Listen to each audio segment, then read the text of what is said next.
இந்த இடத்துல ஒரு பச்சோந்தி இருக்கு, அதுக்கு பசிக்குது. சோ அதனால வந்து பாத்தீங்கன்னா ஒரு பூச்சி எடுத்து சாப்பிடலாம்னு நினைக்கும் போது பக்கத்துல பார்த்தா ஒரு அழகான ஒரு பொண்ணு.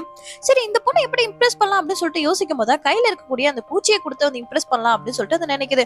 அதே போல அந்த பூச்சியை பறக்க விட்டு அனுப்புது. அந்த பூச்சி வந்து பாத்தீங்கன்னா மேல இருக்கிற டியூப் லைட்ல அடிபட்டு அப்படியே கீழே விழுந்துருது.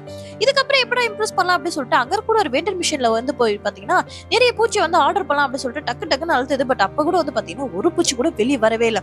கடைசி எட்டி உதைக்க உள்ள இருக்கக்கூடிய எல்லா பூச்சியும் வந்து பாத்தீங்கன்னா இப்ப நம்ம பச்சை வந்து அட்டாக் பண்ணுது. கடைசி ஒரே ஒரு பூச்சி மட்டும் வந்து பாத்தீங்கன்னா அந்த பச்சை வந்து கையில வந்து நிக்குது. அதை பார்த்து அந்த பொண்ணு வந்து பாத்தீங்கன்னா இவனோட எஃபர்ட்டை பார்த்து இம்ப்ரெஸ் ஆகி அப்படியே கிட்ட வரலாம்னு நினைக்குது.